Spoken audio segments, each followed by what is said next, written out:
Hai Bapak Ibu Guru, selamat pagi Bapak Ibu kaum cendekia, guru hebat, pendidik generasi penerus bangsa di seluruh Indonesia. Video ini aksi nyata Merdeka Belajar, yaitu menyebarkan pemahaman Merdeka Belajar. Pertama, kita harus mengenali dan memahami diri sendiri sebagai pendidik. Beberapa poin penting yang harus kita pahami adalah, menurut Ki Hajar Dewantara, manusia merdeka adalah manusia yang hidupnya bersandar pada kekuatan sendiri, baik lahir maupun batin, tidak tergantung pada orang lain. Pendidik sejatinya menuntun tumbuh kodrat pada anak agar dapat memperbaiki kekuatan kodratnya.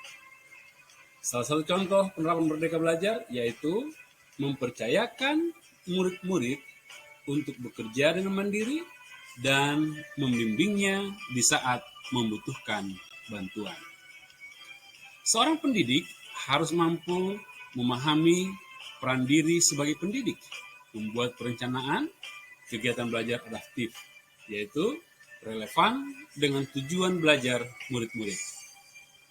Pengetahuan keterampilan dan wawasan keilmuan serta pendidikan karakter adalah pengalaman belajar sebagai guru yang harus dimaknai oleh murid-muridnya. Ki Hajar Dewantara mengilustrasikan tentang pentingnya pendidikan anak. Beliau menyamakan seperti mendidik masyarakat. Anak-anak didik kita adalah generasi yang lahir dan tumbuh dalam era digital atau biasa disebut digital native. Hal yang akan dibentuk guru dan menjadikan murid-murid sebagai bagian atau bahkan pemimpin masyarakat masa depan adalah kebudayaan. Berikut, salah satu keterampilan yang harus dimiliki seorang guru dalam menghadapi perubahan yang dinamis adalah adaptif. Guru harus memahami keberagaman sifat dan karakter murid-muridnya, membiasakan keberagaman sifat dan karakter murid-muridnya sebagai rekan belajar setara, sehingga timbul perasaan saling memahami, menghargai, dan membutuhkan. Kedua, mendidik dan mengajar. Menurut Ki Hajar Dewantara, pendidikan sebagai tuntunan. Artinya, tuntunan dalam hidup tumbuhnya murid sesuai dengan kodratnya. Sedangkan mendidik, menurut beliau, menuntun segala kodrat yang ada pada murid, agar mereka dapat mencapai keselamatan dan kebahagiaan yang setinggi-tingginya, baik itu sebagai manusia maupun anggota masyarakat. Ki Hajar Dewantara mendefinisikan pengajaran adalah cara menyampaikan ilmu atau manfaat bagi hidup anak-anak secara lahir maupun batin. Pengajaran adalah satu bagian dari pendidikan.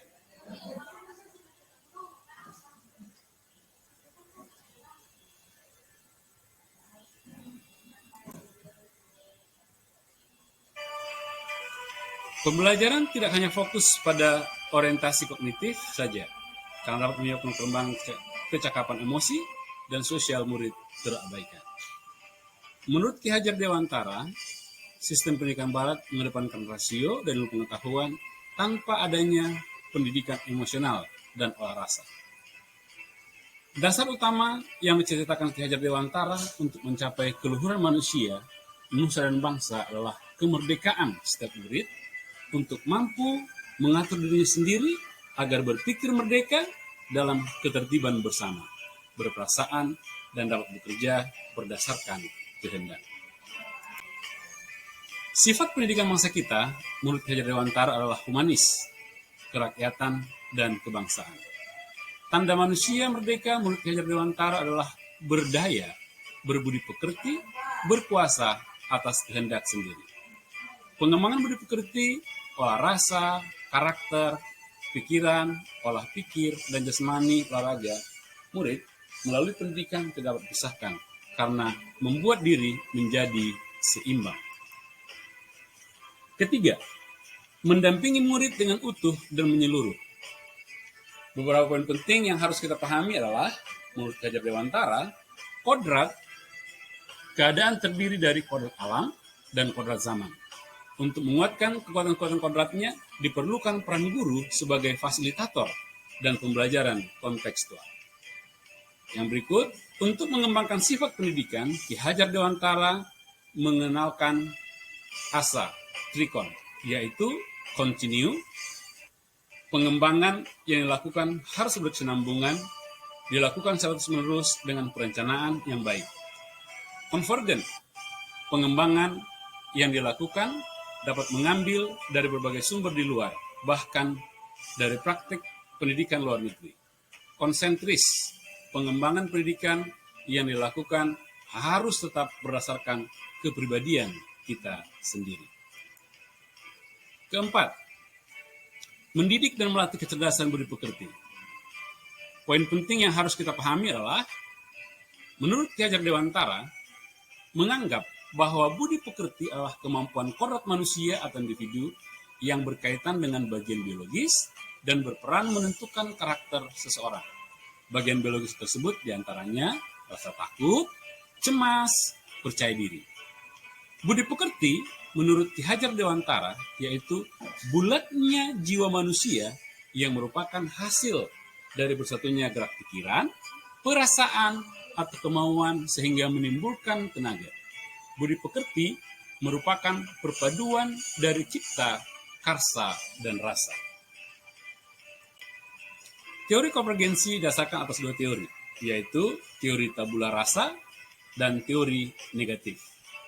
Teori tabula rasa mengumpamakan anak ibarat kertas kosong yang dapat diisi dan ditulis oleh pendidik yang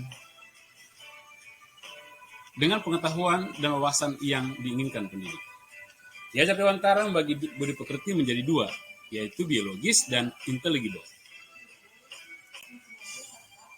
Kelima, pendidikan yang mengantar keselamatan dan kebahagiaan.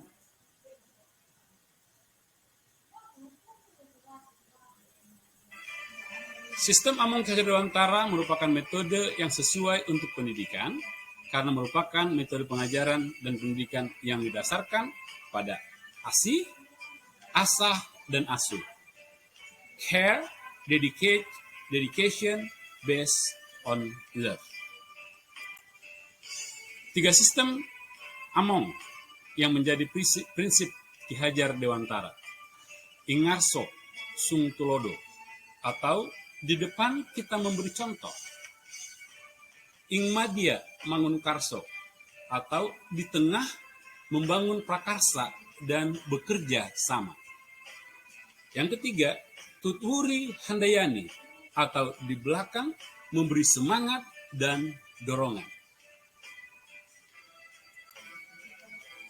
Bapak Ibu guru hebat, saya akan membagikan form untuk Bapak Ibu guru hebat. Saya meminta melanjutkan kalimat yang saya sediakan dalam link form yang dibagikan sebagai berikut.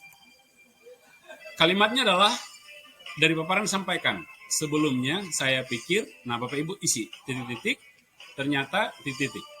Langkah kecil yang akan saya lakukan setelah ini adalah titik-titik. Terima kasih Bapak Ibu guru, kaum cendekia hebat.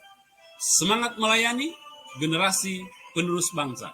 Kurikulum merdeka, kurikulum baru, aksi nyata.